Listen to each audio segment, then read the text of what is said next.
Bienvenue au sommaire de ce journal. Accident de travail mortel au complexe sportif de Côte d'Or cet après-midi. Un ouvrier chinois écrasé par des tuyaux d'échafaudage. Le nombre de morts sur nos routes s'élève à 61. Les 3 derniers en date, 2 piétons et un motocycliste. Coup d'envoi des débats budgétaires ce jeudi, l'utilisation des réserves de la Banque de Maurice pour éponger la dette publique évoquée par le leader de l'opposition Xavier-Luc Duval. Le ministre Étienne Tinatambou lui a donné la réplique. L'opposition jalouse du succès de Maurice dans le dossier Chagos, selon lui. Et puis dans le monde, 2 pétroliers attaqués dans le golfe d'Oman. Un ressortissant chinois a trouvé la mort sur le chantier du complexe sportif de Côte d'Or cet après-midi. Le travailleur étranger a été écrasé par des tuyaux d'échafaudage. Le corps a été transporté à l'hôpital Victoria à des fins d'autopsie. Il s'agit du 2e cas d'accident de travail mortel enregistré sur ce site. Le dernier remonte au 12 septembre dernier où un autre ressortissant chinois avait perdu la vie. En fait, elle crée qui peut faire un sabotage.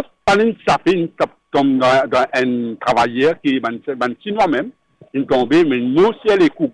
Oui, nous sommes là-bas. Bon, nous ne pouvons pas faire non rien parce qu'il y a un chinois qui vient nous sauver, aller. En fait, même si nous avons beaucoup de ferraille là, mais les chinois, ils ont un peu de ferraille là. Ils stade là, Côte d'Or là. Les chinois, on ne peut pas dire qu'il y a exactement. En fait, il y a beaucoup de ferraille, La route fait 3 nouvelles victimes. D'abord à Coromandel, Bouma Devi Mahadoua, une habitante de la localité de 46 ans, a été mortellement percutée par un van ce matin. Puis un motocycliste de 33 ans est décédé des suites de ses blessures à l'hôpital du Nord hier, soit 4 jours après avoir été percuté par une voiture à Balaklava. Et un homme de 57 ans est mort à l'hôpital Jitou hier.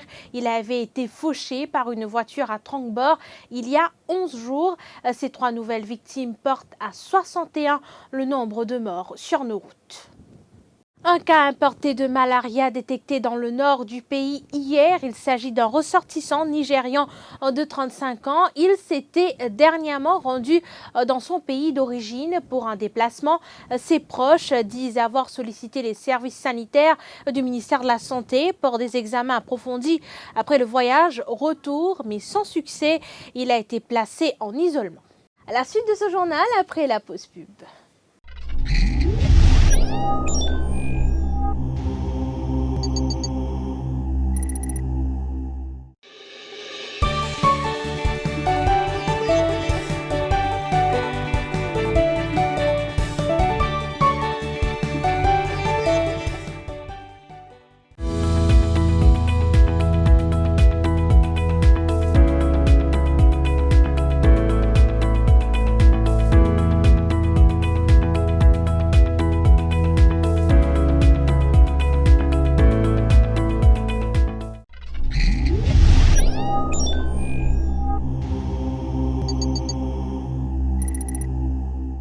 Le leader de l'opposition tire la sonnette d'alarme sur la décision du gouvernement d'utiliser les réserves de la Banque de Maurice pour éponger la dette publique. Xavier-Luc Duval, qui a donné le coup d'envoi des débats budgétaires, a lancé un appel au gouvernement et au board de la Banque de Maurice.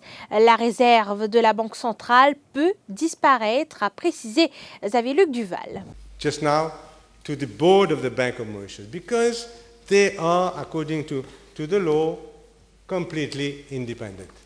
And I want to say this, Madam Speaker, in spite of all that we have seen and heard these last 2 years, I want to pay tribute to a number of institutions who have maintained their independence. Hats off to them.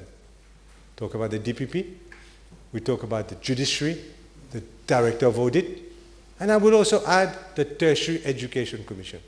I have been, as leader of the opposition, Madam Speaker, nothing to say. The Director of Audit did a fantastic job.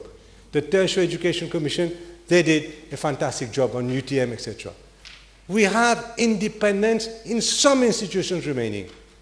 And I'm going to make an appeal to the board of the Bank of Mauritius. Join these people. They have not been very good up to now. They have not been up to the mark up to now. What's the word? Ressaisir. this is the time now that they will show to Mauritius that they are independent, that I'm not just talking rubbish. At the end of the day, it will be up to the board of the Bank of Mauritius to make that final call, to make that final decision. Et c'est Etienne Sinatambou qui a donné la réplique au leader de l'opposition lors des débats budgétaires. Pendant une demi-heure, le ministre de la Sécurité sociale et de l'Environnement est revenu sur la réaction peu enthousiaste de l'opposition lorsque Maurice a remporté plusieurs étapes de la bataille pour la souveraineté des Chagos, ce qui peut laisser présager que les membres de l'opposition soient jaloux de cette victoire du gouvernement, dit-il.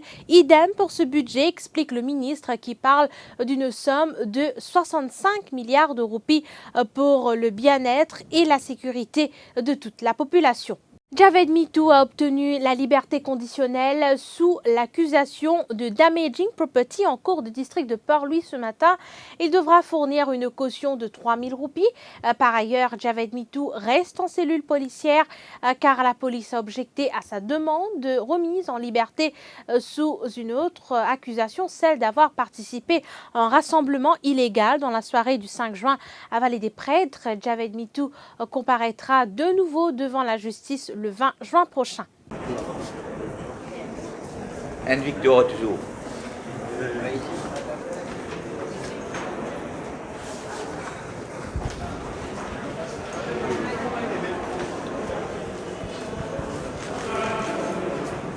ND ada depan Victor lah pusing.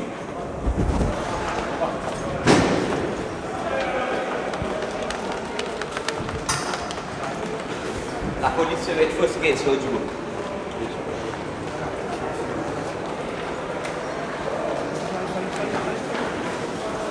Penakis penanoye first quelque chose n'a mené mais Mazdan trouvé qu'il va first tomber.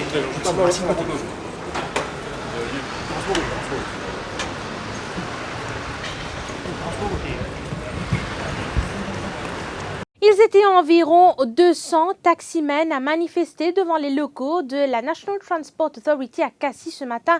Ces membres de la fédération regroupant les associations des taxis opérant dans des hôtels déplorent que leurs nombreuses demandes depuis 2016 n'ont pas été entendues par les autorités compétentes. Ils réclament donc des actions concrètes de la part du gouvernement.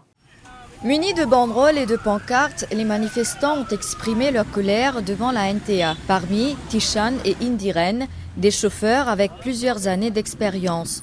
Il y a beaucoup de problèmes qui ne trouvent aucune solution. Par exemple, nous avons beaucoup de taxis marrons, de taxis qui ont dû aux bases, qui viennent travailler, qui viennent prendre clients à l'hôtel. Nous avons contracteurs. Finalement, nous premiers opérateurs qui attachés à l'hôtel qui ont un PMI pour offrir le service de transport. Si un autre opérateur vient prendre client à l'hôtel, ben nous qui nous faisons? Nous restons assisés, nous attendons. Maintenant, assisés attendent. Assisés attendent comme ça. Et il y a beaucoup d'hôtels, je paie même, pourtant il y a une base avec la NTA pour opérer devant l'hôtel, mais je paie même ce qu'on appelle un taxi stand. Bon, il a affecté la famille, parce que nous prenons l'eau, et nous avons des enfants, nous avons l'avenir pour faire des enfants. Même le côté livre, même, il n'est pas facile pour nous donner l'éducation. L'objectif de cette protestation est d'envoyer un signal fort au Premier ministre, explique Atma Shanto, leur porte-parole. Il réclame au passage la révocation des ministres Gayan et Boda. Et jusqu'à l'heure, n'a pas fini de prendre aucune décision. Et bien sûr, nous réclamons sans réserve révocation Nando Boda et révocation Anil Gayan parce que je suis ministre qui pas fou d'année jusqu'à 2014, jusqu'à aujourd'hui pour ban taximen. Le budget n'était pas en leur faveur, soutient le président de la fédération Yashpal Mourakan. Mais malheureusement, le Premier ministre, pareil comme chaque année, cette année aussi, il n'a pas fait considérer nous dans le débat budgétaire, ok? Débat pré-budgétaire. Et là, si nous faisons partie dans le débat pré-budgétaire, nous sommes capables, et nous avons nos mots à dire, nous avons une priorité qui nous est là. Nous sommes capables, et nous rentrons d'abord, là, nous pouvons faire des dépenses. Pas qu'à venir ou venir juste donner un duty, mais seulement l'autre côté où l'emploi en jeu. En parallèle, un groupe de manifestants s'est rendu au bureau du Premier ministre pour y déposer une pétition. Ils sont désormais dans l'attente d'une réponse. Le coup d'envoi de la campagne défi vert en plein air lancé ce jeudi sur la plage de Le Bouchon. Il s'agissait d'un exercice de reboisement de cette belle plage du sud. La prochaine opération sera à Bellemare le 20 juin pour un nettoyage du lagon et de la plage. Une campagne qui se terminera avec un concours de dessin sur l'île aux aigrettes le 22 juin. À savoir que la campagne est organisée par le microsite Défi Vert avec la collaboration de plusieurs partenaires pour mieux protéger l'environnement local. Dans le monde, les navires Front Altair et Kokuka Courageous auraient été attaqués dans le golfe d'Oman, soit entre les Émirats et l'Iran. Ce matin, les marins ont été recueillis par l'Iran, tandis que la 5e flotte américaine serait sur place. L'hypothèse d'un torpillage est évoquée. Les prix du pétrole sont en hausse. La situation est encore confuse. Et puis sport, les amoureux du ballon rond seront gâtés. Ils auront droit à une palpitante ouverture du championnat de Premier League avec du lourd sur le papier. Manchester United sera opposé à Chelsea dès la première journée de la nouvelle saison 2019-2020. Les Red Devils essaieront de partir du bon pied dans ce championnat anglais en affrontant les Blues le dimanche 11 août 2019. Le tenant du titre, Manchester City, entrera en action le samedi 10 août. Les hommes de Pep Guardiola se déplaceront au London Stadium pour jouer contre West Ham United. Par ailleurs, le match tant attendu entre Manchester United et les Reds est programmé pour le samedi 19 octobre à Old Trafford. Les deux équipes se rencontreront à Anfield le 18 janvier 2020. Voilà, nous sommes arrivés à la fin de ce journal. Merci de l'avoir suivi. Vous le savez, l'info, c'est en continu sur le www.defimedia.info.